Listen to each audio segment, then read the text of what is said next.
Ser Podcast.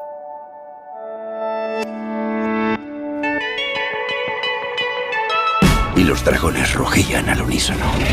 Tienen olfato de lobo, vista de lince y gusto por venir al cazador. Te advertí de que no jugaras con fuego y te has quemado. Este sin duda es el reportaje que más nos ha costado hacer. Bienvenidas al mundo de los cafeteros. Adobo que se hace con aceite, vino o vinagre, laurel y otros ingredientes para conservar pescados y otros alimentos. Escabeche. Vaya platazo, Hecho en nada, En mi vida he visto una marranada como esta y tú que me la intentes colar. ¿A quién quiero engañar? ¡No quería venir! ¡Me han traído a la fuerza! Serenidad, Guadalupe. La ventana de la televisión con Mariola Cubell.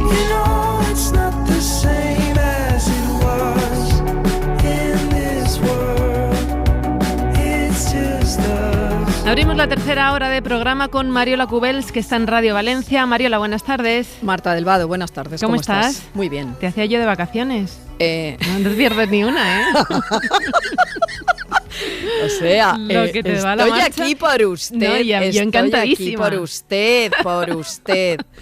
Encantadísima y Y agradecidísima. encantada además de los pedazos de mujeres que vamos a recibir esta Vamos tarde, a situarnos, Marta. vamos a Venga. situar a los oyentes. Una actriz joven, contratada para un papel en una serie, entra en el despacho del director. Él le pregunta qué tal todo, cómo se siente. Parece una conversación normal, pero pasa esto. Nada, que te quería preguntar esto, ¿cómo estabas? Bien, muy bien. No sé, con muchas ganas, es muy guay todo esto y, no sé, el guión, no sé, todo el vestuario, es muy guay, la verdad. Pues verás, yo tengo un problema, Joana. Me he equivocado. Y lo siento mucho, o sea, de verdad que lo siento mucho, pero yo me he equivocado. No ha sido una decisión fácil. El director se arrepiente, la despide, después llega el paro para ella, la incertidumbre, las gestiones tediosas. He finalizado un trabajo, acceso o reanudación, prestación, subsidio. Para volver a escuchar las opciones. Podría ser la historia de cualquier actriz joven que está comenzando, pero ¿qué pasa si con 17 años ya has alcanzado la fama y con 20 sientes que las puertas se te van cerrando y que has fracasado? Bueno, pues es el caso de Joana y Mireia Vilapuig. Son dos actrices, dos hermanas. Joana, de 28 años actualmente, fue protagonista de la exitosa serie Pulseres Vermelles. Tú me corriges porque... Sí, bueno, luego catalán. fue Pulseras Rojas, pero sí, ellas se hicieron famosas en esa serie. Su hermana Mireia tiene 25 ahora, tuvo también papel episódico en la serie de Pau Freixas y juntas han creado esta Self-Tape, una serie de 6 capítulos autobiográfica, también con ficción, que se estrena, creo que hoy, en Filmin. Ya está en Filmin, ya la podéis ver, ya está colgada enterita. Es la tercera serie de producción propia de Filmin, sí. Y ellas nos escuchan desde Radio Barcelona. Joana, Mireia, buenas tardes. Hola, buenas tardes. Hola queridas, ¿qué tal? ¿Cómo estáis? Bien. Muy bien. Oye, habéis decidido crear esta autoficción para contar ese tránsito de la fama a las dudas, de las puertas que estaban una vez abiertas en vuestra adolescencia, vuestro inicio de la carrera, y de repente se cierran, la incertidumbre. ¿Qué ha sido más? ¿Una serie curativa? ¿Ha sido un exorcismo emocional? ¿Ha sido, pues eso, sanador? ¿Ha sido más duro? ¿Cómo os queda la balanza? Bueno, creo que un poco de todo. Sí que es verdad que cuando decidimos empezar no teníamos ni idea del viaje que íbamos a hacer. Y bueno, ha habido momentos de todo, de darnos cuenta de muchas cosas, de también teníamos ganas de contar la historia de dos hermanas. Mujeres, que al final todo empezó un poco aquí, ¿no? Como, ¿por qué no contamos una historia de dos hermanas que además viven ese pasado tan concreto? Y bueno, ha sido un viaje muy intenso, la verdad. Lo que pasa es que viendo la serie, no sé si a ti te pasa, Mariola, al final una está pensando todo el rato, ¿cuánto será ficción? ¿Cuánto será realidad? Siempre, ¿cuál es el en las porcentaje? autoficciones siempre pasa, ¿verdad, Mireia, Joana? Total. Sí, es la pregunta. La verdad es que nos da un poco igual que la gente piense que lo que es ficción es verdad y lo que es verdad sea ficción. Es algo que no queremos tampoco entrar en debate porque al final queríamos contar esta historia y evidentemente ha habido un proceso de ficcionar por el hecho de como construir una trama y que toda la serie tenga sentido, ¿no? Y claro, de repente la apuesta de mezclar las imágenes de archivo con esta ficción tan bien hecha por parte de Bárbara y Lucas, el director de fotografía, que al final es como muy, ¿no? Como muy bonita. También este diálogo nos interesaba muchísimo. Sí, le da una dosis de realidad brutal. Claro, de todas formas es verdad que da igual lo que sea, pero esta tradición que está bastante de moda ahora mismo, que es la de narrarse a sí mismo, vosotras lo habéis cogido y le habéis dado un poco la vuelta, ¿no? La serie es muy pura, muy descarnada y yo tengo la sensación de que habéis contado una realidad que no solo es vuestra realidad, sino que es transversal. Ayer lo hablábamos, ¿no? A actrices de otras generaciones, Marta, porque esa incertidumbre de la que hablan, esa especie de sentirse perdido y de hacia dónde vamos, no solo pasa a gente que ha sido niños prodigios como vosotros, sino que le pasa a actrices de otras edades. Tenéis claro eso, ¿no? Que nos habéis interpelado un poco a todas. No sé, por actrices, sino creo por que mujeres. nos estamos dando cuenta ahora que la gente la está viendo y sí, o sea, nos estamos dando cuenta de que hay mucha más gente que solo las actrices que les toca. Pero sí que es verdad que creo que, bueno, nosotras hemos intentado ser muy honestas con lo que queríamos contar y ir un poco como a la raíz, ¿sabes? A aquello que nos dolía o que nos emocionaba. Entonces creo que al final esto sí que puede ser universal. Claro, pero y la pregunta es, ¿esto surge porque realmente no nos llegan otros papeles y decís, nos vamos a coger nosotros el toro por los cuernos y vamos a crear nosotros nuestra propia historia? ¿O porque era algo que necesitabais contar, que llevabais ahí como en el interior? Creo que ambas. También nuestros padres siempre han sido como muy, ¿no? Nos han apoyado muchísimo a intentar crear nuestros proyectos. También nuestro padre es artista y también ha trabajado muy duro en este sentido, como de que al final hemos crecido con un entorno que realmente es como esto, luchador. Crear tus proyectos, como no tirar nunca la toalla. Entonces había mucho de esto, ¿no? Como es verdad que estábamos en un momento donde no teníamos trabajo y sentíamos esto, que con 20, 18 años estábamos fracasando porque era un no tras otro y ahí nos dimos cuenta un poco de que esta historia quizás era un punto de partida guay como para empezar a crear algo, ¿no? Y también es verdad que si hubiéramos tenido muchos sís y mucho trabajo, seguramente no hubiéramos como pensado, claro, vale, vamos a hacer algo, ¿sabes? En la serie hay celos, hay comparativas constantes. On vas? Marxo. Molt bé, com fas sempre. Tia, en sèrio? Però què et penses, que no he pensat en tu tot aquest temps? Ni amb la mama? No em cridis, Crido si em dóna la puta gana. Joana, he estat molt sola a Oslo, vale? I necessitava tornar a Varna i tornar-te a veure i tornar a estar amb tu. O sigui, ara faràs la víctima. Hay peleas entre las hermanas, hay rivalidad porque las dos os dedicáis a lo mismo. ¿Cómo es esa relación, habiendo crecido las dos siendo pues niñas, actrices y ahora lo mismo? Bueno, o sea, creo que ya una relación entre hermanos y hermanas, o sea, ya es compleja.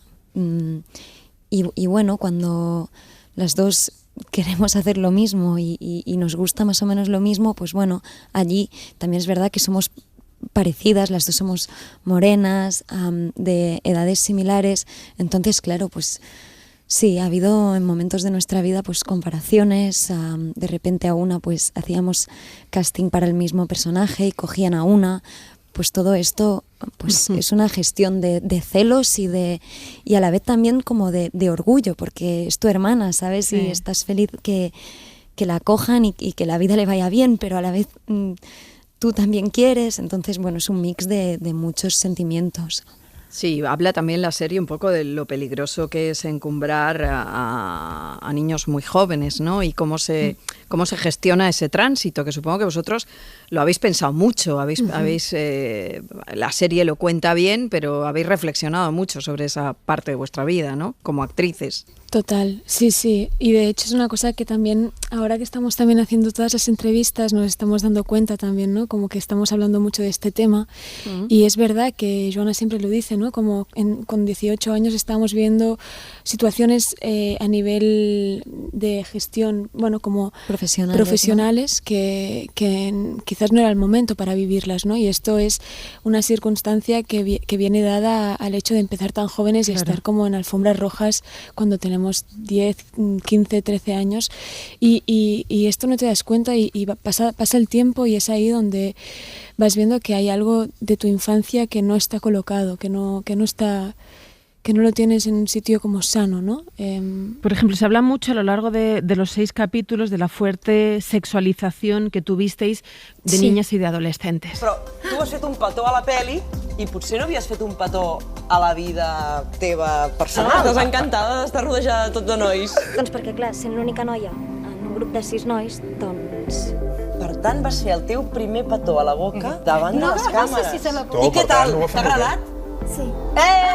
Joana, creo que es a ti la que te están preguntando constantemente. Fíjate, esto no se preguntaría ahora, ¿eh? ¿Os dais cuenta de esto? No se preguntaría ahora en una entrevista. Estaban preguntando por su que todo el mundo lo entienda, por el primer beso que lo dio en la televisión y no en la vida real. Sí, sí. Sí. Sí, sí, en ese sentido soy yo en la película Héroes, que estábamos haciendo toda la promo y ahí pues en esta entrevista se hicieron preguntas de este tipo y es verdad que cuando estábamos haciendo Joana y yo el recopilatorio de imágenes de archivo para montar un pequeño teaser para poder presentarlo a productoras, nos dimos cuenta de que había todo este material que en aquel momento desconocíamos porque no habíamos hecho como la revisión de todo este pasado, ¿no? Y ahí fue un momento heavy cuando vimos que este contraste, ¿no? De las imágenes más de infancia de nosotras en casa y después todo este boom fanático y los medios de comunicación, como nos preguntaban ese tipo de preguntas, pensamos que era muy importante también hablar de este tema, ¿no? Y también es verdad que no queremos como señalar a nadie porque era un momento muy concreto donde ni nuestra familia se dio cuenta, ¿sabes? Ni la gente que teníamos, pues ni los periodistas, ni la gente que estaba a nuestro alrededor en aquel momento. También Joana en ese sentido en Pulseras tenía el rol de la chica, o sea que esto también ya era algo heavy, que ahora mismo ya no se haría una serie donde, bueno, quizás sí, estamos aún en el mismo... No, yo estoy completamente convencida de que no. Las alarmas suenan más rápidos, y bueno, sí que es verdad que creemos esto, que no queremos tampoco como señalar a nadie, sino ponerlo todo en un contexto y hablar de esta historia de 2 hermanas que vivieron lo que vivieron en aquel momento, ¿no? Y quizás... No, fíjate, es verdad, pero es que, a ver, es que yo creo, no es señalar a nadie, es que creo que es una pregunta que en ese momento se hacía con total inocencia y que ahora no lo haríamos porque en 10 años ha cambiado mucho la manera de contar este tipo de historias. Pero y la manera duda, también Marta, de rodar, duda, porque yo me imagino y la manera de rodar, en claro. escenas siendo muy muy jovencitas, pues en las que podíais haber sentido vulnerables o desnudas. Ahora, por ejemplo, existen los coordinadores de intimidad, que yo supongo que cuando 10 años atrás no estaban. Bueno, ni 3, no sé, o sea, Mireia y yo es la primera. Es una cosa, es una cosa es la primera vez que cercana. hemos trabajado con coordinación de intimidad. Sí, sí, y nos hemos dado cuenta de que hay otra forma de trabajar en un rodaje donde no te sientes tan sola y te sientes más protegida. Sí, sí. Eso es maravilloso, porque a veces no valoramos bien cómo han avanzado determinadas técnicas, Marta, determinadas maneras de mirar y de narrar, que esto es fundamental para niñas de 14 y mujeres de 50, da igual. Total. Es que esto está... Bueno, pero yo quiero saber a quién de las dos se le ocurre una tarde tonta esta historia. Es decir, Joana, Mireia, ¿quién le dice a la otra, oye, vamos a contar esto que nos ha pasado, es una historia fantástica y se lo vamos a contar a Filmin y Filmin nos lo va a comprar? ¿Quién es? Es que claro, es que estamos hablando de 2015, La primera idea fue hace ya bastante tiempo y creo que fue en un... Sí. Sí, sí. Como muy naif en aquel momento. Muy naif, de bueno, ¿y si hacemos una serie de repente? Pero sí que es verdad que fue durante un self-tape que nos discutimos muchísimo, tuvimos un momento de pelearnos y Oye, ahí pero después... explícales a los oyentes lo que es el self-tape. Sí, bueno, un self-tape es cuando tú te grabas a ti misma para una prueba de casting, cuando los directores de casting también quieren hacer como una criba general más amplia para como no pueden ver toda la gente presencialmente, ¿verdad? Sí. Pues hacen esto, como te mandan una escena y tú te grabas a ti misma y puedes pasarte toda la tarde grabándote porque puedes estar repitiendo la escena, no sé, un montón de veces. Y después se la mandas y ahí la escena y la presentación, que creo que es lo más complicado, que tienes que presentarte a ti misma y como hacer un poco de decir tu edad, dónde vives y tal. Y Joana y yo pues recibíamos self-tapes para el mismo papel. Y ahí fue un poco cuando vimos que había pues todo este background detrás de lo que vivimos. Yo creo que fue un poco Mireia que dijo. ¿Sí? No sé, ¿me estás dando este mérito? Es heavy, ¿eh? Lo estoy haciendo. Qué bonito esto, muy bien. Sí, Pero sí. ¿y cuál era el papel y a quién se lo dieron? Esta es la pregunta impertinente de la tarde. Bueno, no, creo que a nadie. Creo que el papel nos lo hemos ganado ahora mismo haciendo todo esto. Pero sí que nos hemos encontrado en situaciones donde estábamos las dos para el mismo papel y alguna vez me lo han dado a mí y no a Joana. Y esto también ha sido una cosa donde...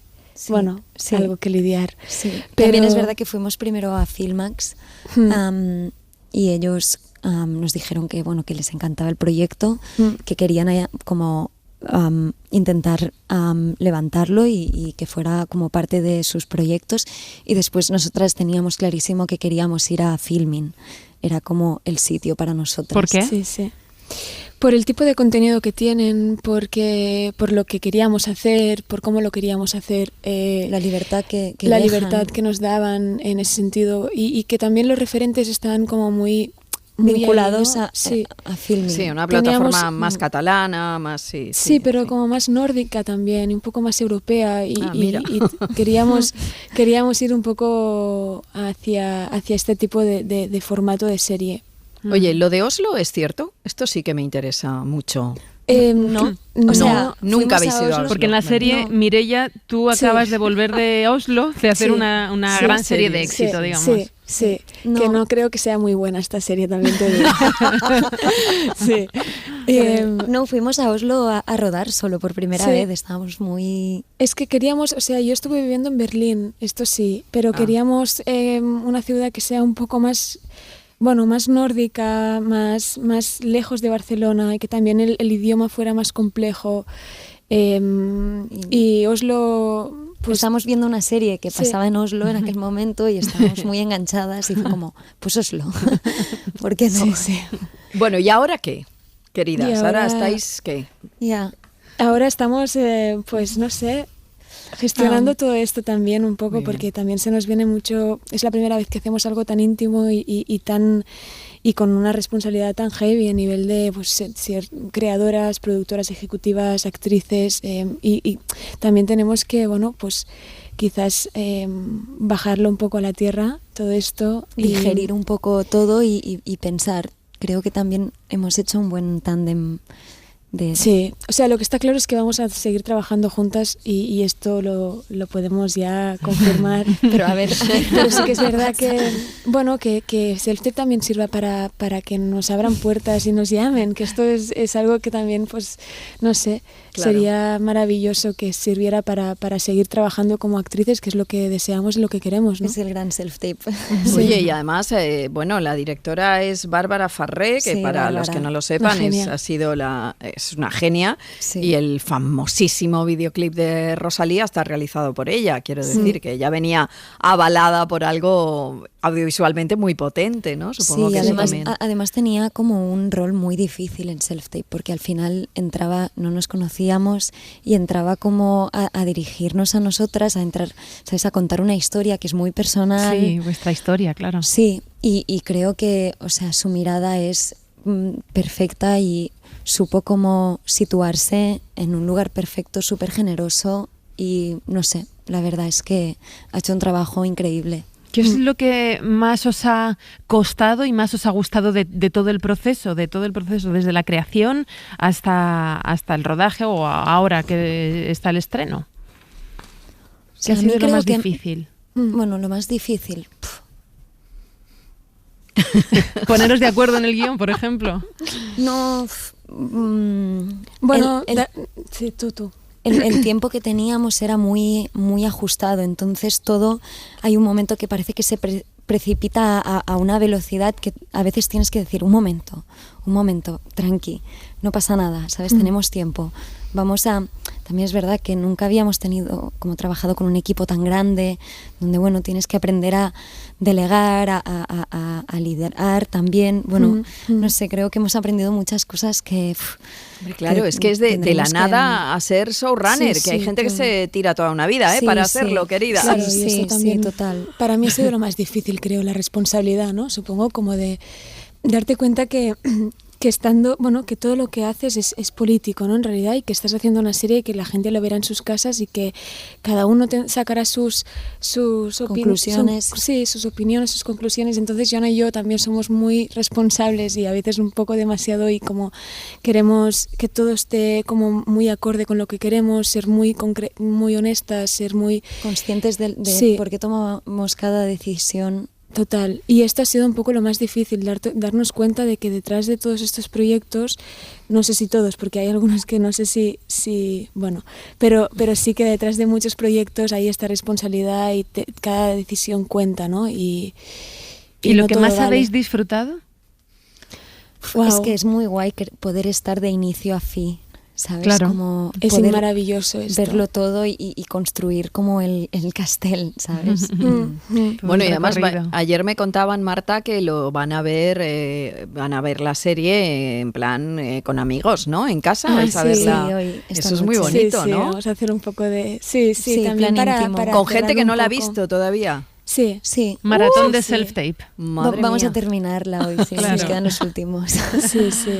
O sea, con amigos que no la han visto y que estáis sujetas a su valoración, ¿no? Sí. A ver qué les parece. Qué peligro tiene eso, pero bueno. Nervios. Pero está bien. Qué bien, Joana y Mireia Vilapuig, muchísimas gracias por este ratito en La Ventana, por acercaros a Radio Barcelona y que vaya muy bien. Sí, a vosotras, de verdad. Que vaya muy bien y mucha suerte para los restos. Un abrazo. Del Vado, un besito. Un beso, Mariola. Hasta la semana que viene. Chao, adiós. Avui és quan hi hem d'anar. Ai, Dolors, vindré cap al tard. La Ventana, en Ser Podcast. Said, hey, honey, take a walk on the white side.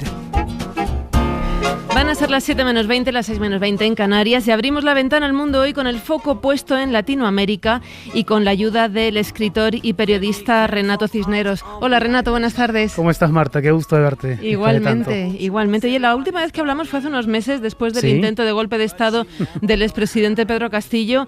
Esto creo que fue en diciembre. El 7 de diciembre, exactamente. Dina Boluarte asumió el poder después y todo esto pues desató una ola de protestas por todo el país con mucha violencia y represión también por parte del Estado. ¿Cuál es la situación ahora? ¿Continúan las revueltas pidiendo la dimisión de Boluarte? Bueno, han remitido un poco las protestas, pero eso no quiere decir que se haya erradicado la indignación. De hecho, hay muchísima molestia en el Perú porque a lo largo de estos meses, Marta, ya van sumando 68 muertes, incluso algunos medios hablan de 69, producto de los enfrentamientos entre la población civil y los policías y los militares. Hay 6 policías muertos, 6 militares muertos, también un policía fallecido, pero todos los demás son civiles y los peritos forenses, en los documentos que han alcanzado las autoridades, son muy claros. La gran mayoría de esos civiles muertos fallecen por causa de balas, de munición muy parecida a las armas que porta la policía y el ejército. Entonces, muchas dudas no caben de qué es lo que ha ocurrido. Lo triste, lo penoso en realidad es que el gobierno se lava las manos. Hay una investigación fiscal, ¿no?, que intenta dilucidar qué fue lo que ocurrió y cuál es la responsabilidad de la presidenta Boluarte. Pero en el discurso de la presidenta no hay un mínimo margen para el mea culpa y eso creo que a la mayoría de la ciudadanía nos indigna, ¿no? Porque cuando uno ve los videos, el material que se le ha alcanzado a la fiscalía, pues no se ve que los policías y los militares hayan disparado al ver su vida en riesgo. Tú sabes que en el Perú, las fuerzas del orden tienen la posibilidad de disparar, ¿no?, al cuerpo, siempre y cuando su vida se vea en un riesgo inminente. Y esa inminencia los videos no la acreditan. Es decir, que hay un caso muy probable de genocidio. De hecho, esa es la carpeta que se ha abierto desde la Fiscalía contra la presidenta y el primer ministro. Es una situación muy grave. Sí, sí. De hecho, una de las consecuencias de esta violencia de la policía y del ejército peruano es que España deje de exportar material antidisturbios a Perú, por esto, ¿no? Sí, porque se ha hecho un uso indiscriminado de estos materiales contra las protestas. Hay una imagen, yo le pido a la gente que nos escucha que la busque luego, que se puede encontrar muy fácil en YouTube, de unas madres aymaras que se trasladan desde su región en Puno, al sur del Perú, hasta la capital para protestar, con sus hijos en lo que se les llama los aguayos, estas mantas tradicionales que ya se ponen en la espalda para llevar a sus niños. Y se enfrentan a la policía y la policía las gasea, ¿no? Las gasea directamente, a pesar de que tienen a los niños con ellas. No ha faltado, por supuesto, quienes las hayan criticado por exponer a los niños sin entender ese factor cultural que hace que las madres en los Andes peruanos no se desprendan de sus hijos para nada, ni siquiera para ejercer su legítimo derecho a la protesta. Por excesos como ese es que el gobierno español ha suspendido, si es que no cancelado, la venta de material antimotines. Hay fecha, uno de los reclamos de las protestas es que se vaya la presidenta, que convoque elecciones cuanto antes. ¿Hay fecha ya para las próximas elecciones? No, porque cualquier tipo de adelanto de elecciones pasa por el Congreso, y este Congreso de mayoría de derechas está muy cómodo con Dina Boluarte. Hay una gran paradoja. Dina Boluarte sale elegida como vicepresidenta dentro de una plancha de izquierda, liderada por Pedro Castillo, ya defenestrado. Pero de pronto la señora Boluarte ha asumido una empatía con la derecha bastante cómoda para los congresistas y para los sectores que hoy lo que quieren es alargar este periodo hasta el 2026, que es cuando debería terminar constitucionalmente. Pero yo no sé si el país va a soportar tantos años con una presidenta tan deslegitimada, con este nivel de violencia de parte de las Fuerzas Armadas y con la sensación de que no vamos para ningún lado, Marta.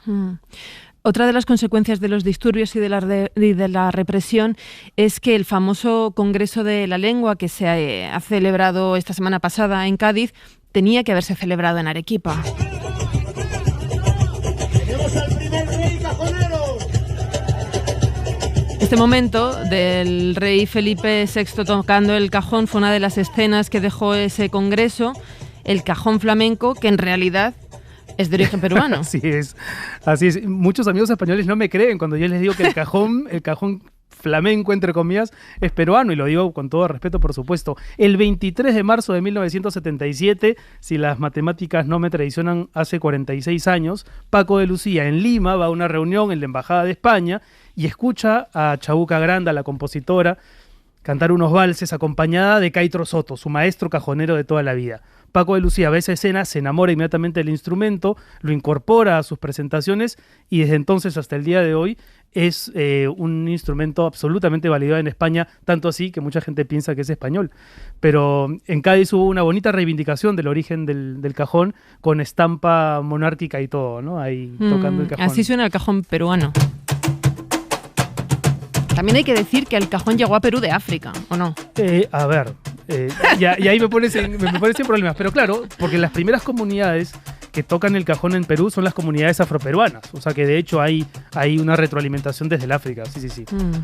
En este espacio abrimos la ventana a otros lugares del mundo y ahora queremos asomarnos a Cuba, una Cuba contada por uno de esos periodistas independientes que empezaron a narrar la isla con la llegada de Internet.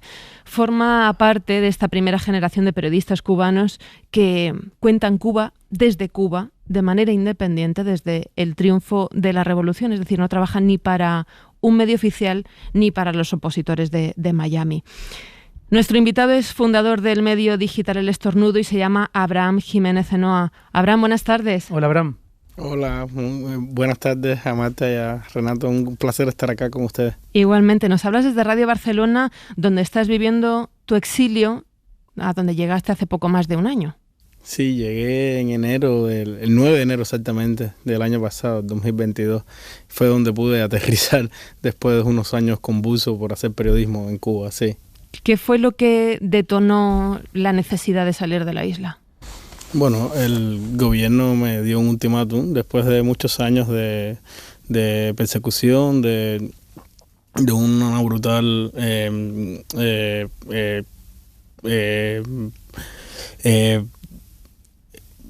perseguido en Cuba por hacer periodismo, arrestos domiciliarios, secuestros express, censura en medio que dirigía, y la imposibilidad de salir del país. El gobierno no me daba el pasaporte, me lo tenía retenido. Me llamaron por teléfono y me dijeron que para no verse la necesidad de llevarme a la cárcel y que eso generara un problema político a nivel internacional, en un momento en el que Cuba estaba siendo muy mirada, ¿no? Porque se habían acabado de producir unas protestas mayores de toda la historia de los últimos 64 años del país, donde el saldo fueron más de 1.500 presos políticos. Me dijeron que me otorgarían el pasaporte para que tuviera que salir del país y no llevarme a la cárcel. Entonces, con el pasaporte cubano que me entregaron en ese momento, solo podía ir a Nicaragua, a Moscú y un par de países africanos. Obviamente no era opción en ninguno, y bueno, donde logré llegar fue a Barcelona, gracias a que mi pareja encontró un contrato de trabajo acá y por eso llegué a España. Acabas de publicar La isla oculta con Libros del Cao, y es una recopilación de crónicas que muestran una Cuba muy diferente a la que vemos los turistas cuando vamos a la isla. Hablas de comunidades aisladas que creen que en las propiedades curativas del agua de un manantial. Hablas de personas subidas a los árboles de madrugada durante la pandemia para ser los primeros en la cola de un supermercado en busca de algo que comer. Hablas de jineteros de prostitución. Hablas de salud mental, de la lacra del suicidio. Cuentas lo difícil que es para los cubanos que no son de La Habana ir a la capital a buscarse la vida. ¿Qué ha supuesto para ti, Abraham, retratar esta Cuba, la que no sale en Granma ni en Juventud Rebelde? Sí, justo el proyecto nació en el momento en el que estaba en Cuba, de alguna manera viviendo esa especie de prisión política, no podía salir del país, y me propuse contar ese país donde yo estaba encerrado.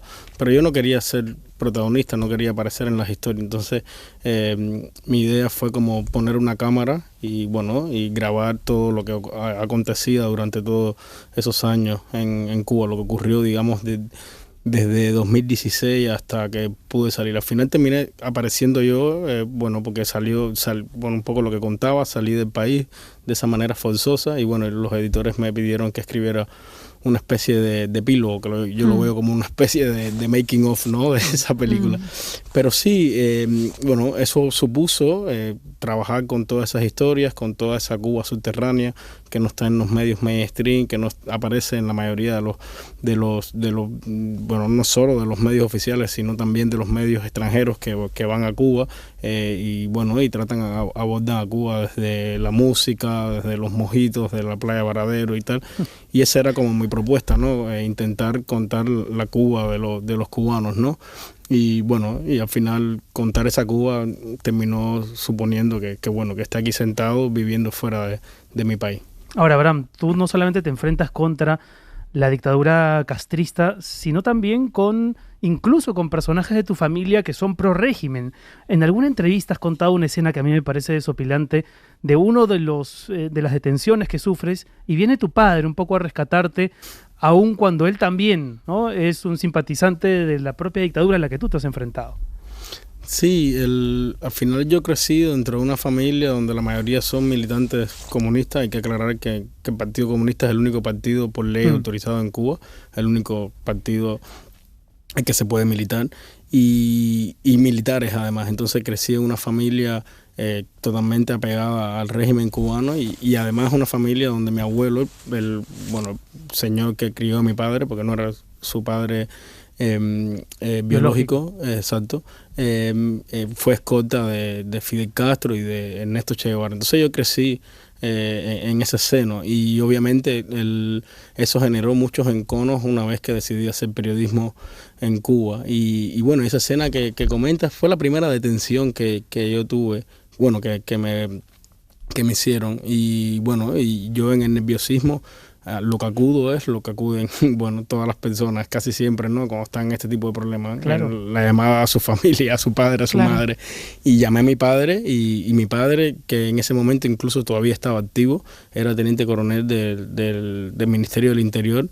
Bueno, llegó ahí y se dio en esa escena un episodio curioso, que es como él le pregunta a los que me están deteniendo, bueno, que a dónde me llevan, qué es lo que pasa, y ellos le dicen, no, solo le vamos a hacer unas preguntas que fueron casi todo un día, y me decomisaron mi computadora, mi teléfono y tal, y mi padre le dice delante de mí cosas que nunca me había dicho a mí, bueno, pero es que yo sé que ustedes hacen este tipo de cosas y probablemente no regrese. Y eso fue como muy revelador para mí, ¿no? Que mi propio padre asumiera y dijera delante de mí que probablemente podía ir a la cárcel ese día. Siempre que hablamos de Cuba, igual que de Nicaragua, yo tengo esta impresión, pero quiero conocer la tuya, Abraham. Creo que en España tenemos una imagen todavía algo romántica de lo que fueron esas revoluciones. Han pasado más de 60 años de la Revolución cubana y quería preguntarte qué queda de esa revolución. Bueno, de esa revolución no queda ni las cenizas. Y es muy lamentable, la verdad, la experiencia que he vivido acá en el año y 2 meses que llevo.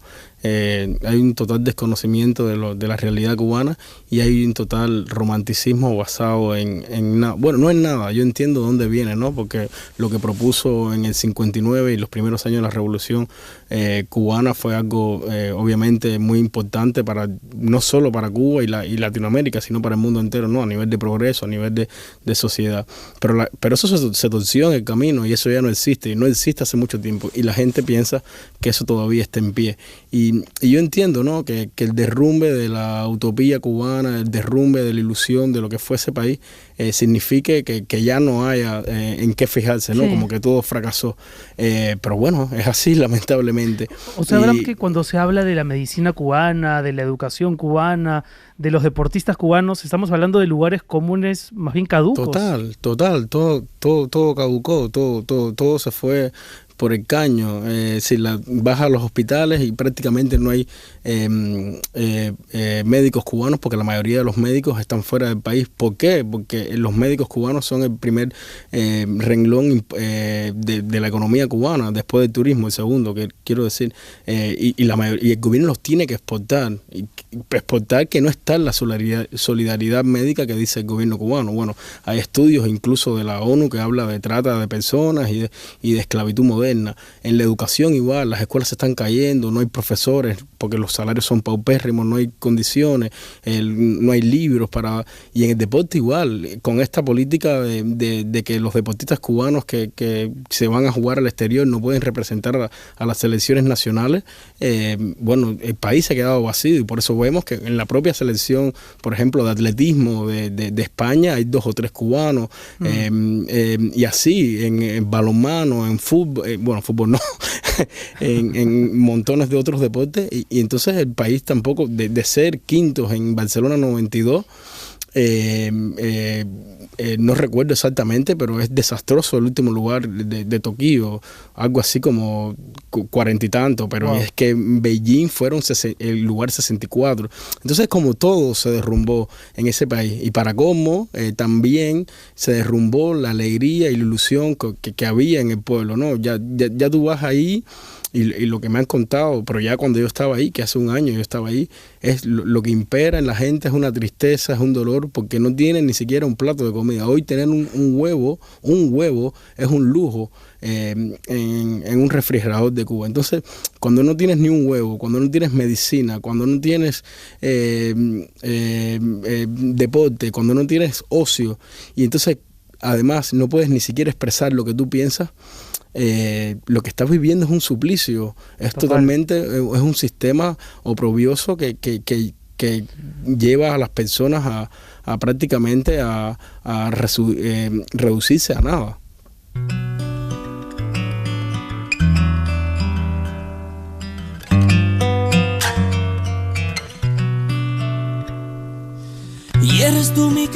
Muchos pensábamos que con la muerte de Fidel, con Raúl ya fuera de la primera línea de la política, al menos públicamente, y con la llegada de Díaz-Canel, un político mucho más joven, de otra generación, Iba a llegar algo de apertura a la isla, pero eso por lo que cuentas no ha pasado. ¿Qué supuso esta canción, Patria y Vida, para los cubanos? Bueno, esta canción refleja y vino a ocupar un poco la sensación de hastío del pueblo cubano, ¿no? Habla de reconciliación entre el exilio y los que están dentro, habla de un basta, ¿no? De que escuchen al pueblo cubano, de que es hora de salvar todo una nación.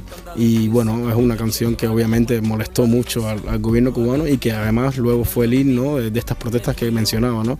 La canción salió y meses después se dieron las mayores protestas en 64 años del país, ¿no? Donde en 62 lugares del país la gente salió a la calle a pedir medicina, a pedir comida, a pedir, basta ya, que se acabara el régimen, a pedir libertad de expresión. Y bueno, y el saldo de esas protestas fueron más de 1.500 presos políticos, incluidos niños, que solo salieron a las calles a expresar, a sacar de su garganta lo que querían decir.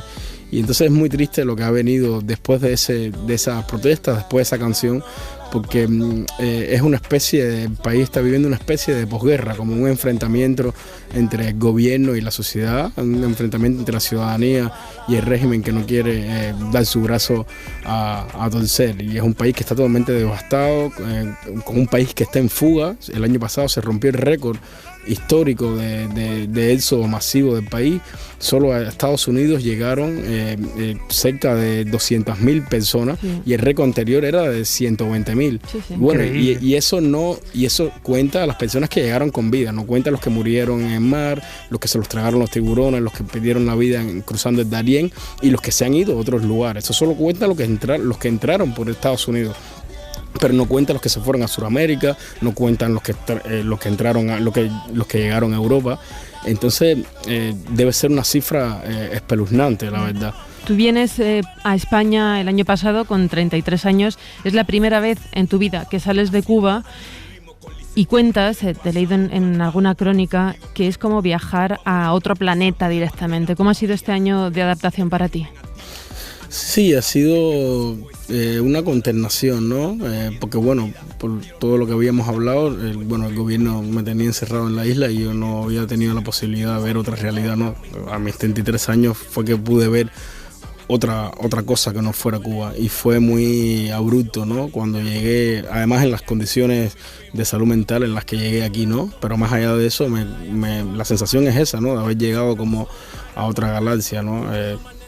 Yo se lo digo a todo el mundo que se asume la vida, y todas las nimiedades que se puedan imaginar, para mí me deslumbraban, ¿no? Desde montarme en un metro hasta entrar a un mercado. Todavía tengo tema con los mercados, con las tiendas, porque si en Cuba tener un huevo es un lujo, aquí yo no puedo comprender que haya 7 tipos de queso, 18 tipos de leche. Claro. Entonces todo el tiempo intento escaquearme en la casa para no ir a hacer la compra. Ahora, yo tenía una última pregunta. ¿Qué es peor o qué es más doloroso? ¿Vivir en tu país sabiendo que no puedes salir, que ha sido tu situación hasta hace poquito, o vivir fuera, en el extranjero, sabiéndote un exiliado, pensando que tal vez no vas a poder regresar? Sí, es bien duro. La verdad, yo tengo como montones de heridas que tengo que curar, ¿no? Con respecto a mi país, y eso me hace ponerlo en un lugar y no querer de alguna manera, amén de que no pueda, ¿no? A nivel logístico regresar ahora de momento. Pero es sumamente doloroso, porque yo no sé cuándo vuelva a ver a mis padres, yo no sé cuándo pueda volver a mi país, yo no sé cuándo pueda volver a ver a la gente que tengo ahí, a toda mi familia. Y además, yo no por más que me guste estar acá, que está bien conocer otras realidades, yo no quiero estar aquí, yo estoy aquí por una situación forzosa. Yeah. Entonces, yo donde quiero estar es en mi país, que es donde realmente me siento cómodo. Y no tengo esa posibilidad. Y tengo que ser sincero, hoy todavía esa sensación no me perturba, pero me incomoda, y sé que de aquí a 2 años me va a ahogar por completo. Abraham Jiménez Zenoa, muchísimas gracias por acercarte a Radio Barcelona y por escribir La Isla Oculta y por estos minutos en La Ventana. Un abrazo, amigo. Abrazo. Un beso, Renato, hasta la próxima. Marta, hasta la próxima. La Ventana.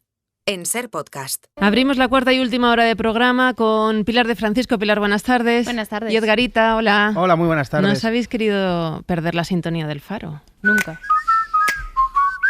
Lo que os gusta silbar.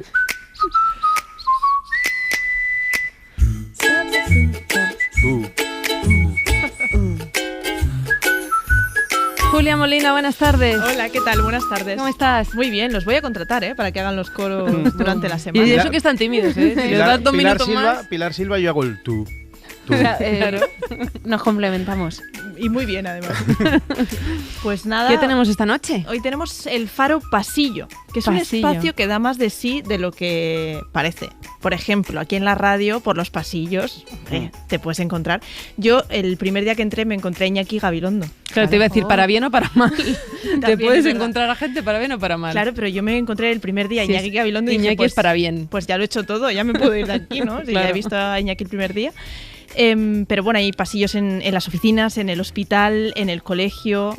Hay gente que tiene suerte de tener pasillo en casa, porque yo creo que ahora tener pasillo en casa es casi un estatus. Sí. Mi casa es tan pequeña que no tiene pasillo. Ya. Sí, quien tiene pasillo tiene lavavajillas. Yo es una teoría que tengo. Y también dicen que quien tiene el sofá que no está pegado a la pared. Eso es lo que te hace realmente rico. Sí. Y luego me viene genial que seáis tantos porque me he traído el Suena a la Vida, que está volviendo locos a los oyentes. Llevamos más de una semana. Vamos a escucharlo.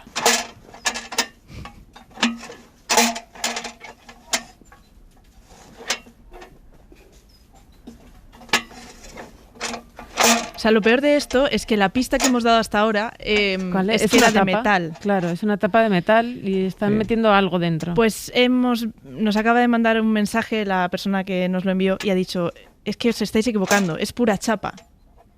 ¿Es chapa? Un jarrillo lata es con tapa. Un buzón. Sí. El buzón lo dijeron ayer, no es. No es buzón. Esto es un gato jugando con la lata de estos cubiertos, seguro. Pilar, no puede ser siempre un gato. Ya. ¿Sabes? Ser mascota. La vida. Yo un jarrillo lata, yo digo yo. Un jarrillo de lata. Como un recipiente que se tapa con tapa. Sí, pero está metiendo algo dentro. Eso no sabemos. Bueno, esta noche me llevo vuestras preguntas. Se las pregunto a Chema, que es el técnico, el que dice si sí o si no. Y que los Estaría bien que ganáramos con lo tontos que somos y que ganemos nosotros. Pues te llamo, Edgar. Vale. A la 1:30, como hayas ganado, te llamo. Vale. Nada, a ver si lo resuelven. Pues a ver si lo resuelven y nos lo cuentas mañana. Vale, pero antes nos veremos en los pasillos. Eso, gracias Julio, un beso. Chao. Serendipias con Ignacio Crespo.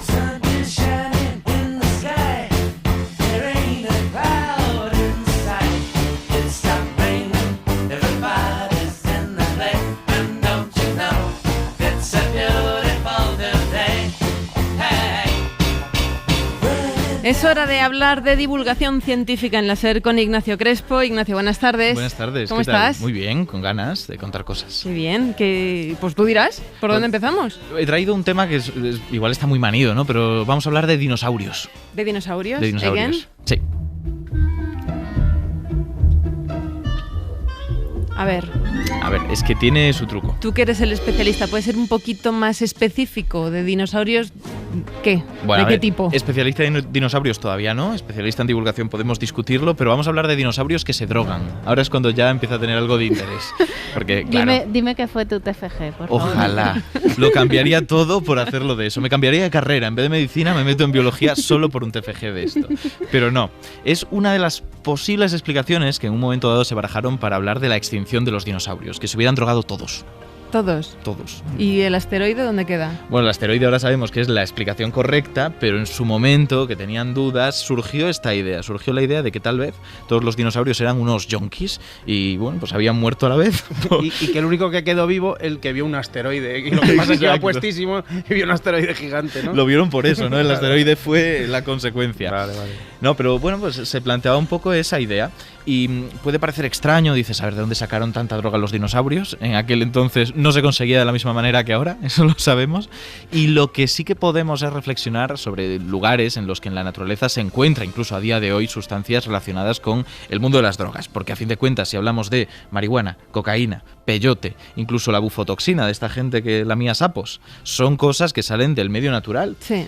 Y en ese caso pasaba algo parecido. Tal vez los dinosaurios lo encontraron en grandes cantidades. Pues te voy a decir una cosa. Hoy Marc Amorós, que es nuestro experto en bulos, nos ha hablado de un oso intoxicado por comer una miel, pues eso, que le hacía, pues no sé si alucinar o qué, pero creo que en Turquía, ha dicho. Puede pasar. Es que este es el tema, que hay muchos animales que a día de hoy consumen sustancias psicotrópicas o sustancias que alteran su cognición.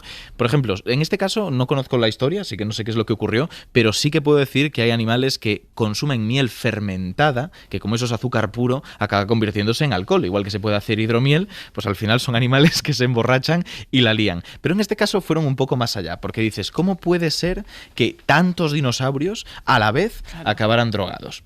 Pues parece ser que la explicación que plantearon en su momento tenía que ver con las plantas, porque ahora estamos muy acostumbrados a ver plantas con flores, con frutas, pero no siempre ha sido así. Hubo un momento donde lo más parecido eran las piñas, que son poco apetecibles. En el momento en el que aparecen las angiospermas, que se llamaban así, hubo una explosión de frutas, de flores y de sustancias psicotrópicas en esas frutas y en esos flores. Así que empezaron a plantearse algunos expertos, no demasiados, tengo que reconocerlo, que tal vez en esa explosión los dinosaurios habían visto cosas con colores muy bonitas o con olores muy interesantes, se las habían comido y no estaban preparados para tanta droga en aquel momento. O sea, nuestro experto en ciencia nos está diciendo que los dinosaurios se drogaron con flores. Estoy diciendo que en su momento... Bueno, y antes nos ha dicho que conocía un montón peyote, no sé qué, nos ha dado una lista muy larga. Pero... diré que es por haber estudiado medicina. Y no se consiguen como ahora, digo, yo no sé cómo se consiguen. No... Bueno, pues si quieres luego, no. A ver, el caso, que... Esto tiene problemas de todos modos, porque ya estamos diciendo que a día de hoy siguen existiendo sustancias en la naturaleza que son tóxicas y los animales, aunque hacen sus coqueteos, no viven drogados, viven bastante bien y sobreviven, no se han extinguido. Entonces, ¿cómo podemos explicar esto? En su momento, Ronald K. Ziegler, que fue quien planteó que esto era una opción, fue un psiquiatra experto en psicotrópicos que, como no, pues dijo, oye, ¿y por qué no fue precisamente esto lo que acabó con los dinosaurios? Dijo, mira, el motivo por el que no murieron más animales y por el que a día de hoy no mueren es que por aquel entonces los dinosaurios tenían hígados muy poco preparados para aguantar las drogas. ¿Por qué? Porque quiso. No había tampoco ningún tipo de evidencia empírica de esto. Pero este Ziegler, ¿cómo se explicaba que todos los dinosaurios se extinguieran a la vez por el consumo de flores en todas las partes del mundo? Claro, es que este es el tema, ¿no? Porque igual no todos se sentían igual de atraídos. Él consideraba que estaba súper extendido, porque no eran solamente las plantas, sino el acceso a ellas. No es que estén, sino que puedas llegar. Y eran mayormente plantas terrestres. Así que él dijo, fíjate, resulta que los dinosaurios no solo que pudieran tener, por alucinaciones de Ziegler, porque no había ninguna evidencia, hígados menos preparados, sino que no eran capaces de detectar, por su gusto, su capacidad de detectar sabores, que esas sustancias eran peligrosas. Dijo, igual no lo habían desarrollado todavía. Y en realidad sabemos que esto puede ser en parte cierto, porque los cocodrilos, que son uno de los parientes más cercanos de los dinosaurios, no detectan algunos de estos sabores relacionados con psicotrópicos, sustancias tóxicas, drogas. ¿Qué pasa? Que los cocodrilos sobrevivieron, según él, porque estaban en el agua. Porque como estaban en el agua no estaban tan al acceso de las drogas. Bueno, en fin, sabemos que la droga entra muchas veces por el mar, así que igual no es la mejor opción. Pero pasa otra cosa, que es que sabemos que sí murieron muchos reptiles marinos, reptiles que en principio pues también tendrían que tener ese acceso. Claro. Así que bueno, lo de Ziegler quedó como una anécdota histórica muy divertida, pero sin demasiada evidencia científica. Pero claro, no hubo ninguna evidencia y lo que sí hay consenso es en el meteorito. Hombre, totalmente. Ziegler, como mucho, lo que hizo fue hacer una lista de más de 2.000 animales que se drogan de forma habitual. Porque ya hemos hablado de animales que consumen frutas que pueden estar fermentadas en la base de un árbol, que de hecho se reúnen, es casi como si hicieran macrobotellones en torno a árboles frutales, sino que también hay otros animales más listos que saben muy bien lo que hacen, como pueden ser los delfines, que se pinchan con peces que tienen sustancias psicotrópicas. Les gusta para divertirse. De ahí el nombre de Flipper. Exacto. Vale. Claro. De ahí el nombre de Las Flipper. volteretas y eso no era una cosa de simpatía, ¿no? No, es que tenían que darle rienda suelta a la noche. Ahora por fin ha tocado. ¿Y otro ejemplo de algún otro animal que haga algo similar? Pues que prácticamente todos los que le pongas a su disposición estas sustancias lo van a hacer. Te voy a poner el ejemplo de ratas, que claro, si les das a las ratas la opción de consumir cristal o MDMA o lo que sea, fíjate, voy aumentando la lista. Sí, Edgar, sí, ya si veo, teníamos ya. dudas. Yo no conozco la mitad, pero bueno. Si le damos la opción de consumirlas, posiblemente acaben consumiéndolas. Y así es como se hacen muchos estudios del circuito de la recompensa en el cerebro, de eso que nos hace buscar la recompensa inmediata de las drogas.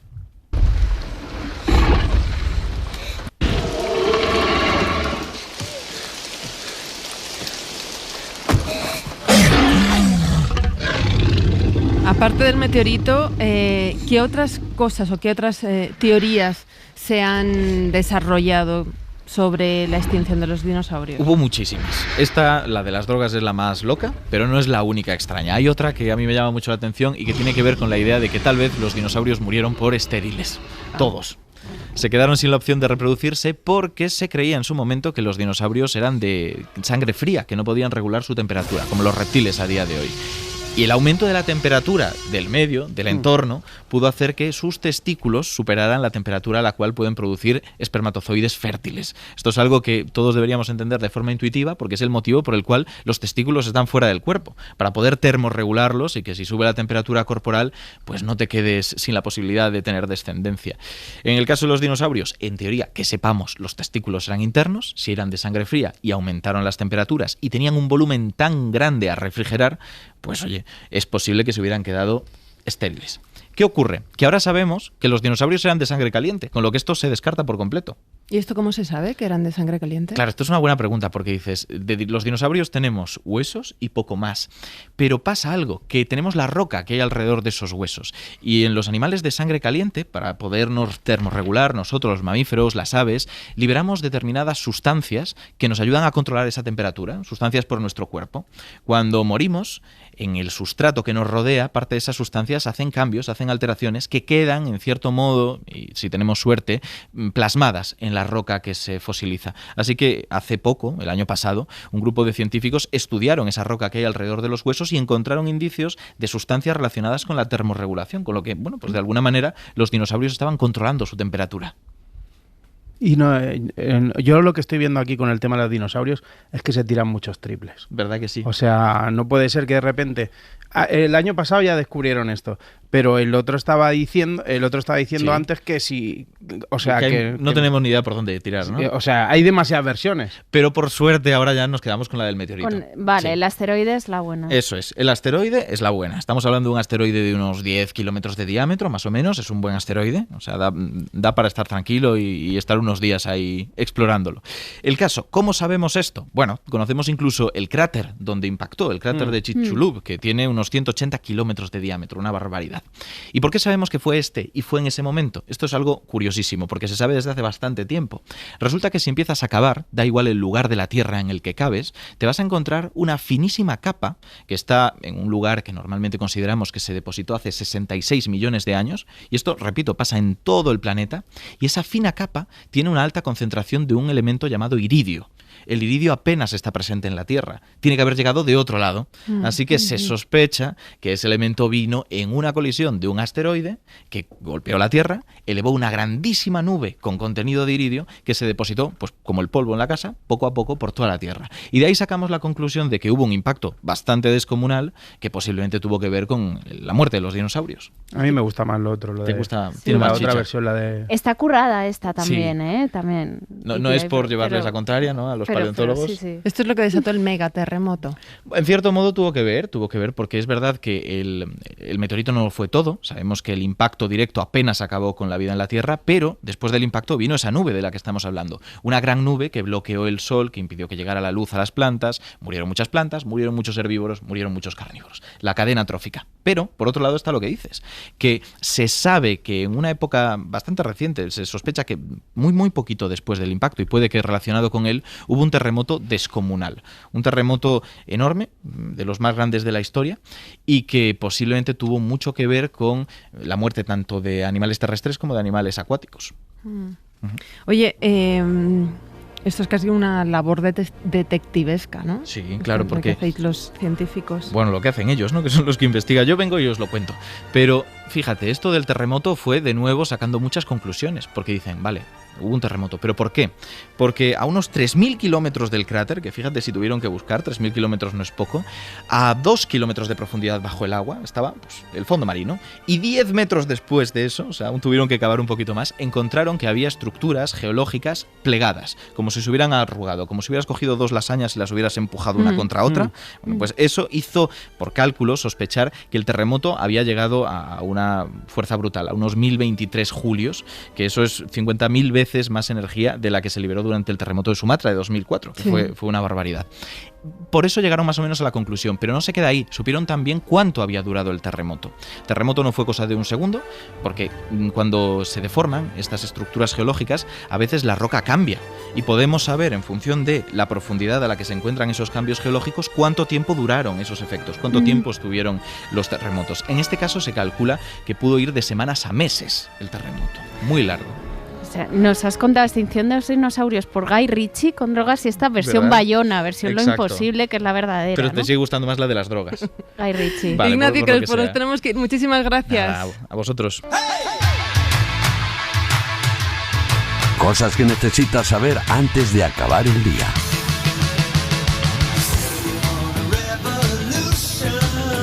Con Pilar de Francisco y Edgar Illa.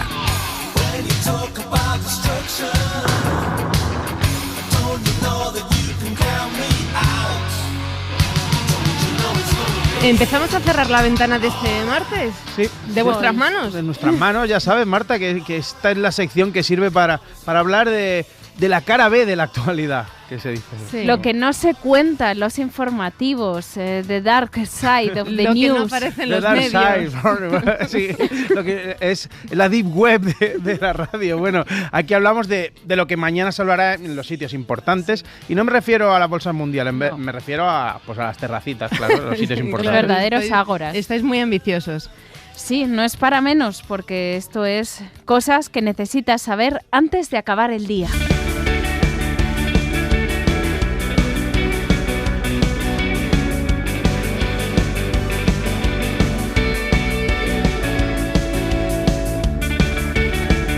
Como vosotros estáis en la Semana Santa y no salimos de ahí, ¿queréis hablar de procesiones? Sí.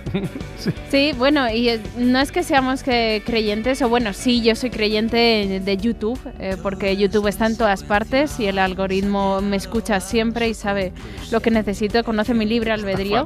Es que hay, bueno, vale, voy al grano. He visto un canal que hace procesiones con Playmobil. No. En serio, más de casi 40.000 seguidores en YouTube. Y el canal se llama TVI Play y lleva 14 años, publicando todas las procesiones de Semana Santa con Playmobil. Y además en estos vídeos hay miniaturas, maquetas hechas a mano y cientos de muñecos. Ríete tú de lo de megaconstrucciones. ¿Y esto quién lo hace? ¿Quién está detrás de esto? Pues lo más curioso es que es un chico de 26 años, es decir, empezó hace 14. Es realizador y además es compañero de la casa en la SER, trabaja en Radio Tarancón. Es compañero de la SER, tenía ahí un deje que había que hacerse mirar, sí. Como tenemos todos los que trabajamos aquí. Jorge Martínez, buenas tardes. Hola, buenas tardes. Oye, ¿cómo empezó esta iniciativa de recrear procesiones con Playmobiles? Pues jugando, yo creo que un poquito la gente que le gusta a todo el mundo de la Semana Santa y tal, siempre de pequeño pues han cogido una caja de zapatos o tal y han puesto un Playmobil encima, se han puesto a jugar. Y yo empecé así y bueno, pues llegó un momento que decidí empezar a grabarlo y a compartirlo. Claro, pero empezaste así, pero ahora no tienes casa, porque habrás ido haciéndote ahí un estudio y bueno, es que yo invito a los oyentes que se metan en tu canal TVI Play y vean que hay mucho trabajo. O sea, a mí lo vi y digo, esto es Avatar. O sea, Avatar versión miniatura. ¿Tú con cuántos meses empiezas a preparar esto? Pues empiezo a grabar los vídeos, empiezo en enero o así. Pero sí que es verdad que pues septiembre y tal ya estoy haciendo decorados nuevos, estoy reformando cosas, haciendo novedades siempre. Claro, es que dice altares porque yo he visto algún vídeo y está el interior de una iglesia completamente recreado a escala, además de los clics. En mi época de los 80 eran clics, ahora es Playmobil. Acaba la Semana Santa y ya empieza, es como el alcalde de Vigo con la Navidad. Es verdad. Acaba y ya empieza con las bombillas. Sí, recreas los pasos también, ¿no? De las procesiones, o sea, todo. Sí, siempre hago la Semana Santa de mi pueblo, de Tarancón, de Cuenca, y bueno, pues hago todas las procesiones de aquí con todos los pasos, que son bastantes también, son más de unos 25 o así, y están todos hechos. Pero cuéntanos, ¿hay un poquillo de trampa o no? ¿Lo haces todo tú solo o tienes un equipo detrás? No, lo hago yo todo solo, desde preparar los decorados, iluminar las escenas, grabarlas, editarlas, poner voces a los muñecos también, porque simulan como si fuese una retransmisión de televisión, y está pues el reportero, el presentador, y todas esas voces pues también las pongo yo, y o sea, hago todo. Pero esto es como la peli de Spielberg de Fabelman con la cámara. Ya, sí. Claro, ya tienes que tener un almacén en casa para todo el equipo que debes tener de luces, cámaras. Sí, bueno, me he montado mi propio estudio y bueno, pues es bastante grande para albergar todo esto, porque luego los decorados están montados durante todo el año y viene mucha gente a visitarlos. Ah, o sea, ¿pero lo dejas expuestos? Sí, está todo siempre puesto. Bueno, cuando estoy grabando y tal no suelo recibir visitas porque esto está pues lleno de focos, de cables, de un montón de cosas, pero luego durante el año pues los tengo aquí colocados y la gente viene a verlos. ¿Pero aquí dónde es? En Tarancón, en Cuenca. Pero es tu casa, es el estudio. Sí, es una parte de mi casa, sí. Ya. Sí. Oye, ¿y no has pensado en abrirte a otros tipos de muñecos? O sea, no sé, de hacerlo el Belén de los Masters del Universo o algo así. Yo tenía unos vecinos en Washington que hacían algo similar, pero con Barbies. ¿Con Barbies? Y los ponían en el jardín de la entrada de casa y recreaban, pues no sé, si era la Semana Santa y el juego este que hacen escondiendo los huevos de Pascua y el conejo y tal, lo recreaban con Barbies. Si empezaba el verano, pues hacían una barbacoa con su piscina, con barbacoa, sí. Qué bueno, pues luego esto ha tenido muchísima repercusión, tu canal, y has conocido un montón de gente, y creo que conociste gracias a tu canal a Ramón García. Sí, una de las personas que he conocido gracias al canal fue a Ramón García hace que tú eres fan. Casi un año o así, y bueno, pues me invitó allí al programa para que enseñase un poquito pues también lo que hago de la Semana Santa y de más cosas. Y bueno, pues hice una versión también ahí del Grand Prix con los Playmobil, que también qué bueno. Pues, se compartió bastante por redes, con los troncos locos, las manos y tal. Y bueno, pues gracias a eso pude conocer a Ramón García, y la verdad que pues muy contento ese día. Y cuéntanos más cosas que has recreado, porque yo he visto he visto un partido del Mundial de España del 2014.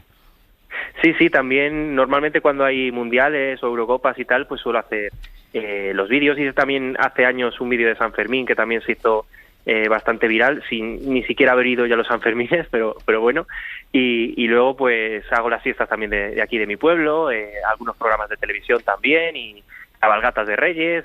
Según la época del año pues voy haciendo mis propias movidas, y también pues las campanadas también hago en fin de año. ¿Y el Ayuntamiento de Tarancón te pide permiso en plan, mira, te queremos añadir esto a Semana Santa, ¿a ti te parece bien? ¿O tú ya creas, pues yo creo ya eres el que promociona la Semana Santa allí? O sea, ¿ya tienes comunicación directa de, oye, va a haber un nuevo manto, va a haber algún cambio, o eres tú el que propone? Sí, ¿no? Sí, cuando hay cambios aquí en la Semana Santa o en las fiestas, pues me lo van comunicando y yo lo voy haciendo, y bueno, pues ellos también lo suelen compartir por redes, porque al fin y al cabo pues también es una forma de promoción, ¿no? De promoción turística. Y luego tú estudias realización audiovisual. ¿Te ha servido todo esto? Porque claro, hay mucha gente que a lo mejor se quiere dedicar a la realización, pero dice, ¿cómo empiezo? Esto, tú has empezado solo, autodidacta. ¿Qué consejo darías a la gente que no sabe qué hacer, que quiere dedicarse a grabar o algo? ¿Cómo lo has hecho tú? Pues como bien decías, yo he empezado solo, he ido aprendiendo. Empecé con un flexo de mi habitación iluminando las escenas, y ahora pues pongo más de 30 focos por todos los sitios. Y bueno, pues para empezar, pues primero hay que ir poquito a poco, igual que empecé yo, pues con una webcam, y poquito a poco ir aprendiendo, porque sí que es verdad que hay muchos niños que claro ven estos vídeos, intentan imitarlos y se frustran porque claro, el nivel de calidad que hay ahora mismo en el canal pues es muy alto, y ellos siempre me dicen, es que haces los vídeos muy bien, no sé qué, y es que intentan tenerlo todo a la vez, justo cuando empiezan intentan tenerlo todo al máximo nivel, y es muy complicado. Entonces hay que empezar poquito a poco, pues con los conocimientos que tiene uno, y bueno, pues luego vas aprendiendo. Podríamos ponerle un reto, ¿no? Que recreara el programa de La Ventana, ¿no? Hombre, ¿tú no has visto este estudio? Vamos, es increíble, Jorge, puede quedar maravilloso en una miniatura. Sí, he visto alguna foto, la verdad que tenéis mejor estudio que nosotros aquí en Tarancón, es más humilde, pero bueno, algún día iré por allí a hacer una visita. Es humilde, pero igual de importante. Eso siempre, Eso sí. eso siempre, o más incluso. Jorge Martínez, creador de contenido. Para quien quiera ver sus recreaciones con Playmobil, que visiten el canal de YouTube TV y Play. Muchísimas gracias por asomarte estos minutos a la ventana. Nada, a vosotros por Un contar abrazo. conmigo. Gracias.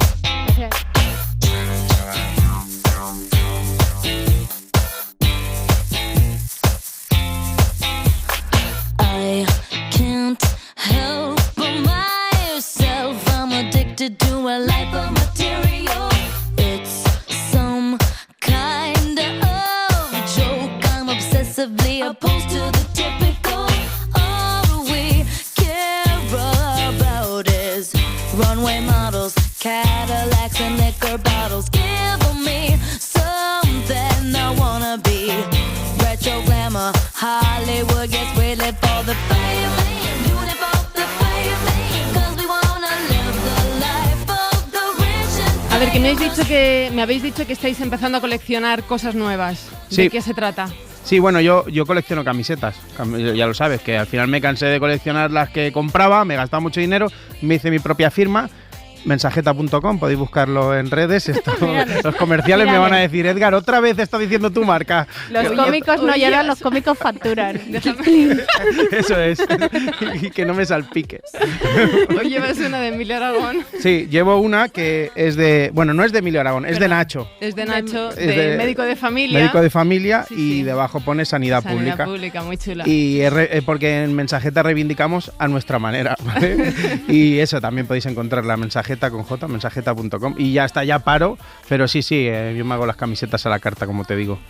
¿Y qué más estáis coleccionando? Yo me pillas álbum de cromos. Sí, además me he traído aquí encima de la mesa. Sí, no me ha dado tiempo a Estás abrir abriendo todos los sobres. Pues está loquísima llevo todo con el día eso. con esto y es el álbum de la Liga F, la Liga de cromos de la Liga Femenina. Sí, Y está arrasando, están todos. Está muy bien, porque cada uno lleva la crisis de los 40 como puede, Pilar, o sea que... ya no me has pillado el de Frozen porque fue el mes pasado. No, pero este lo está haciendo un montón de gente, niños, niñas, adultos, todo el mundo. Pero es nuevo, o sea, la Liga de Fútbol, o sea, este álbum de ¿qué es? De Panini. De Panini salió el 7 de marzo.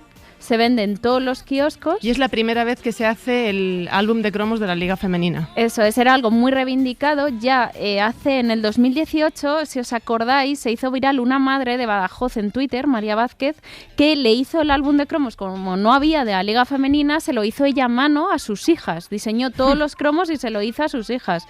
Entonces es algo que se llevaba pidiendo años y que por fin pues ha salido. Además Vale, me ha costado 4 euros, pues no me están patrocinando, 4 euros y cada paquete es yo tengo €1 que decir, y 8 cromos. Tengo que decir que además de que está muy bien, hay una cosa que sale aquí, que salen todos los campeones, sale el calendario de toda la liga y salen todos los equipos campeones de la historia. Y de aquí reivindicar a que la gente que ha llegado ahora al fútbol femenino, gracias a que ahora hay grandes equipos, entre ellos el Barça, que está haciéndolo muy importante, reivindicar que el fútbol femenino lleva un montón de años y que cuando se habla de clásico, porque el Real Madrid acaba de llegar, cuando se habla de clásico hay que dejar claro que el clásico de la Liga de Fútbol Femenino histórico es el Levante Español, que son los dos equipos campeones de toda la vida, y después el Barça también, que se refundó y eso, pero que bueno, que lo que decimos es que hay stars, hay rookies, hay un montón de... La FF Star, están los cromos brilli, y es que mi tecnicismo, y lo está haciendo un montón de gente esta colección. Vamos a poner un ejemplo porque en YouTube está viendo mucha review. Hola, hoy estoy en un nuevo vídeo y hoy os traigo la primera colección de la Liga Femenina. Ya era hora. Una portada espectacular, como protagonista, ¿quién si no? Alexia Putellas, 2 veces Balón de Oro. Venga, vamos a empezar con los sobres. Alexia Putellas. No me lo puedo creer, no me lo puedo creer el primer sobre, tío. Alexia Putellas es uno de los cromos, claro, más demandados, el que tiene el balón de oro. Yo quiero hacer quiero explicar a la gente lo que tengo aquí. Tengo a Pilar de Francisco con los cromos en la mano. ¿Queréis abrir de tres que lo sé, que además, quiero pegar, a mí me gusta pegarlos. Sí. Esto, mira, déjame un sobre, por favor, déjame un sobre. El sonido es espectacular. Esto es... eso para mí, eso es peor eso es mejor que quitar la pantalla del móvil, el protector que tiene nuevo, es mejor que eso. Esto es la infancia. Otro sobre. Es ASMR de cromos. Hemos escuchado los canales de Cromo FC, David Leti 9 y SNRA. Te voy a decir una cosa. En el audio hemos escuchado que le tocaba a Alexia Putellas. Pues te voy a decir que el primero que me ha tocado a mí es Aitana Bonmatí. Que estamos hablando también de otra crack, otra de las mejores. Así que... Mira, y Débora García, una mítica también que juega en el Español y sigue jugando. Pues ya era hora que Panini hiciera el álbum de cromos de la Liga Femenina.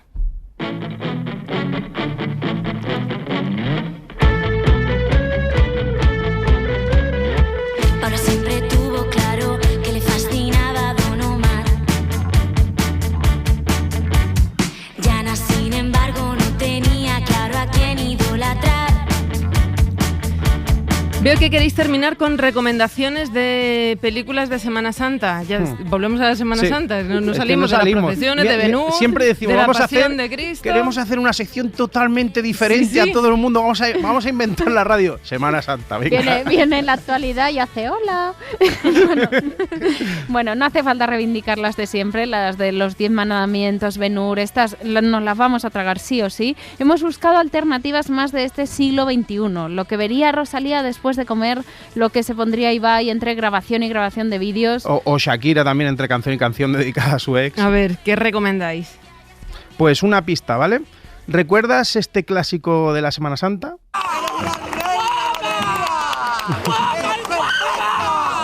Es en medio de una procesión, le están gritando a ver. Están gritando, guapa, guapa. O sea, tú tienes el día tonto y te pones esto y esto te sube la autoestima. De 0 a 100 te conviertes en Cristiano Ronaldo celebrando un gol, vamos. Total. Hemos investigado con nuestro olfato periodístico, porque aclarar, no solo somos dos caras bonitas, y hemos descubierto que de este viral de guapa surgió la idea de un documental que se llama Dolores Guapa.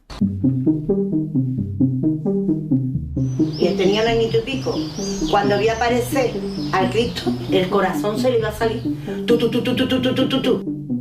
Ha quedado muy mona, ¿verdad? La Virgen ha quedado que es un dulce. Y esta ropa que es una locura. Una contradicción el ser maricón y estar dentro de las cofradías en absoluto. Al contrario. Bueno, la única mujer que ha ido al Estadio Olímpico y lo ha llenado, Madonna y la Macarena. Amén. Viva la cofradía de Madonna también.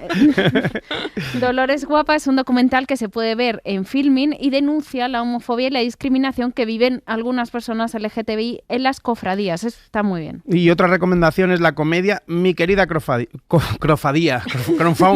Cofradía, que muy bien acogida también en el Festival de Málaga, que va de una mujer que quiere ser presidenta de una cofradía, pero es muy machista. Que seguimos unas normas impuestas por hombres.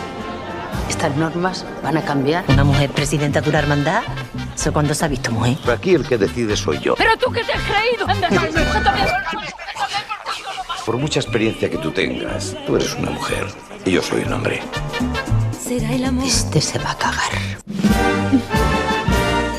Es muy emocionante. Sí. Mi querida cofradía. Sí, esta se puede ver en la web de RTV, que es gratis y claro, gratis pues es una palabra que nosotros pues somos muy fans. Viva gratis. Y quien sea más de videojuegos puede probar Chicotaz. Esto es un juego, un simulador que te enseña a manejar un paso de Semana Santa. O sea, para que os hagáis una idea, tu objetivo, tú eres un paso de Semana Santa, lo estás llevando y tienes que recorrer la procesión sin chocarte con nada, ni personas, ni contenedores, sin nada. Lo ha probado el youtuber Darío El Jartibe. Vuelve el juego de los juegos. Ahora mismo perfecto. Llámate. Párate. Vale, pararse ahí. Ahí quedó. Venga de frente con él. Venga. Cuidado. Baja el paso que saca el SA1. Se le ha subido el gemelo a uno. ¿Qué le está pasando al capataz? Que le está dando algo. Tenemos árboles. Párate, que nos comemos al abuelo. Madre mía, es que no sé quién ha puesto aquí estos contenedores en medio, tío. El contenedor de los vidrios. ¡Cuidado! ¡La señal de los peces! De verdad. ¿Quién ha puesto los contenedores en mitad de la carretera? Ya está, claro, Pues se así, les ha aprendiendo con este youtuber a los pasos de Semana Santa, cerramos la ventana de hoy, pero mañana volvemos a abrirla a partir de las 4, las 3 en Canarias. Un beso. Suscríbete a La Ventana.